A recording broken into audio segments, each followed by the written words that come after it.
দীপালি পাল official blog চ্যানেলে আপনাদের স্বাগত। নমস্কার বন্ধুরা, আজকে চলে এসেছি মেয়েদের সুরক্ষা আর নির্যাতন নিয়ে কিছু গল্প করতে। আর ঘরের কাজকর্মের মধ্যে রোজের এই রান্না, সেটাও আমি সেরে নেব। রান্না না করলে কীভাবে খাওয়া দাওয়া হবে? মেয়েদের জীবনের এইটা নতুনত্বই বাকি আছে। সকল মেয়েদের এই রান্নার কাজ নিয়ে আর সংসারের কাজ নিয়েই জীবনটা পার করতে হয়। এইভাবেই গল্প করব আর আপনাদের সঙ্গে আমার সমস্ত কাজকর্মগুলো শেয়ার করব। আপনারা আমার পাশে থাকুন। বন্ধুরা, আশা করি আপনারা সকলেই খুব ভালো আছেন, সুস্থ আছেন। আমার আজকের আলোচ্যের বিষয় হলো মেয়েদের নিয়ে।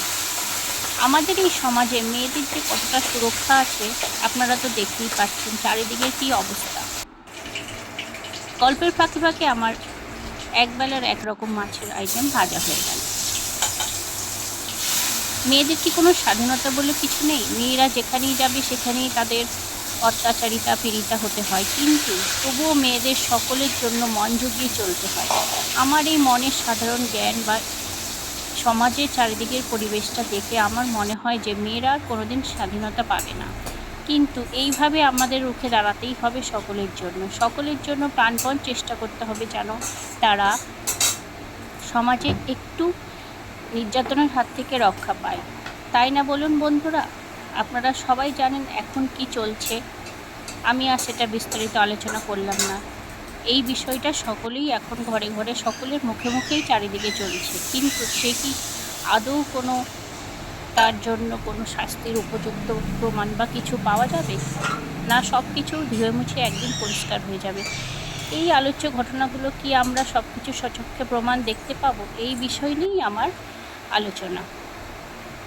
আপনারাও হয়তো বাড়িতে বা পাড়ায় বা সকলের সঙ্গে এই গল্পতেই মেতে আছেন, কিন্তু আমাদেরই বা কী করার আছে? বলা যায় মেয়েদের ভাগ্য, মেয়েদের কপাল, সব কিছুই মিলেমিশে এক হয়ে থাকে। যার ভাগ্যে যেটা থাকে সেটাই হয়তো হয়, কিন্তু তবুও তো মেয়েদের সকলের মন ঝুঁকিয়েই চলতে হয়।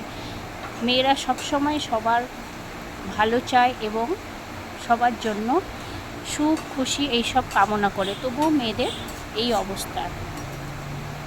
আপনারা বলুন, আমি কি কিছু ভুল বলছি?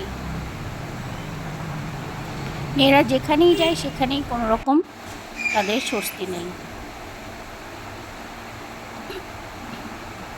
এইভাবে গল্পের ফাঁকে ফাঁকে আমার কাজকর্মগুলো আমি আপনাদের সঙ্গে একটু একটু দেখালাম। ভালো লাগলে অবশ্যই আমার এই ছোট্ট চ্যানেলের এই ছোট্ট ব্লগগুলো আপনারা অবশ্যই দেখবেন, আর ভালো লাগলে এই আলোচ্যের বিষয়টা নিয়ে একটু সহযোগিতা করবেন, যাতে সবাই সমাজে তার সুরক্ষা নিয়ে কথা বলতে পারে আর সুরক্ষা পায়।